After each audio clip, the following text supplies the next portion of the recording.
Je reviens maintenant sur le figuier. Il arrive et puis il maudit le figuier. Bon, en réalité, le figuier là fait quoi? Mais en fait, il y a deux sortes de figuiers. Pour ceux qui étaient là vendredi, ont vu un peu l'explication que j'ai donnée.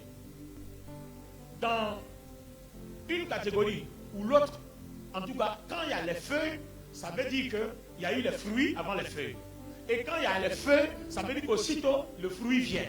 Donc on le trouve qu'il y ait, peu importe, c'est sa saison ou c'est pas dans sa saison, à partir du moment où tu as des feuilles, on suppose qu'il doit avoir des fruits. Et on ne sait pas comment lui, on l'a créé, et puis il n'obéit pas aux règles éternelles. Donc Jésus a dit, tu n'es plus utile.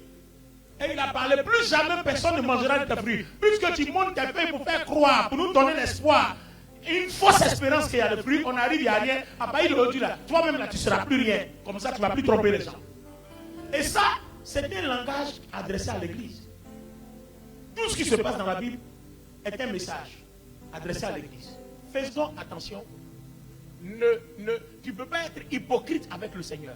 Et ce figuier-là était très hypocrite. Il monte des feuilles pour faire croire qu'il y a quelque chose. On arrive et puis il y a rien. Puis il a dit, Belalou, il n'y a rien ici.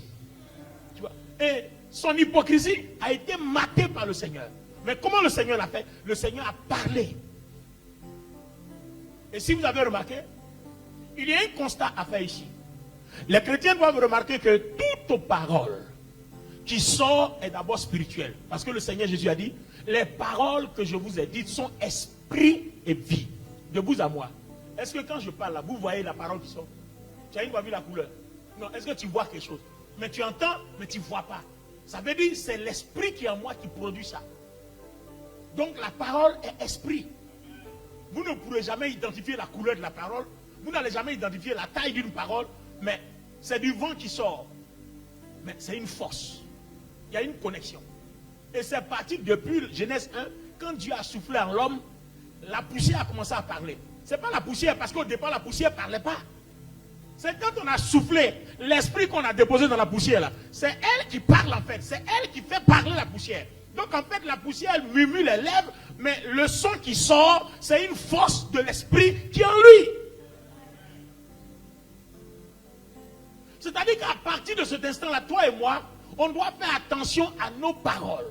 Puisque la mort et la vie sont au pouvoir de notre langue. Donc, on doit faire très attention à nos paroles. Toute parole que tu sors est esprit et vie, ou alors est mort et quelque chose. Alors, comment je sais ça? Je m'en vais dans Romains, le chapitre 8, à partir du verset 6. Garde toujours King James. Car penser selon la chair, c'est la mort. Adam. Est-ce que vous comprenez bien? Il dit penser selon la chair, c'est la mort. Mais penser spirituellement, c'est vie et paix. Mais penser spirituellement apporte la vie et la paix. Alors, lis maintenant la version d'Arby. Dans le même passage, lis la version d'Arby. Arby dit ceci.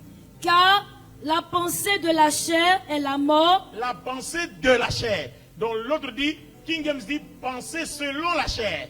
Donc la pensée de. Donc la chair a des pensées. Alors maintenant l'autre côté. Mais la pensée de l'esprit, vie et paix. Donc la pensée de l'esprit est vie et paix. Ça veut dire que dans l'être humain, il y a deux sortes de courants de pensée.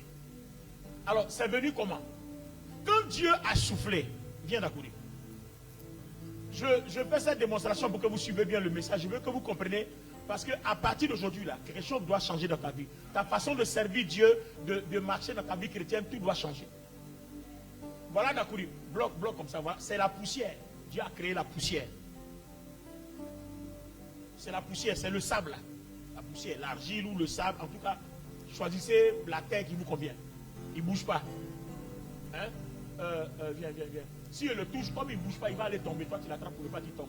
Tu ne fais pas d'effort pour ne pas tomber. Laisse-pas tomber, il va t'attraper. D'accord? Pour que ma démonstration marche. Donc, c'est la poussière. Il ne bouge pas. Il n'y a pas de vie en lui. Donc, quand je le pousse, voilà. Vous voyez, non? Il n'y a pas de vie. Très bien. Maintenant, Dieu va faire quoi? Dieu va souffler en lui le souffle de vie. Quand je fais, la vie est rentrée en lui. Maintenant, quand je le pousse, il fait comment? Non, quand je te pousse, saute. Voilà, tu vois. Vous voyez, il bouge. Parce que la vie qui est en lui permet de maintenir son équilibre de telle sorte qu'il ne tombe plus, mais il se positionne. C'est-à-dire, il a maintenant des facultés pour se positionner. Donc, s'il veut tomber, il se laissera tomber. Mais s'il ne veut pas tomber, il se positionnera. Donc, à partir du moment où la vie en toi, tu as une décision à prendre. Soit tu te laisses tomber, soit tu te maintiens. Au départ, cette action-là était due au fait qu'il n'y avait pas de vie en lui. Maintenant, quand la vie est venue, il a maintenant le choix. Il peut soit tomber, comme rester debout.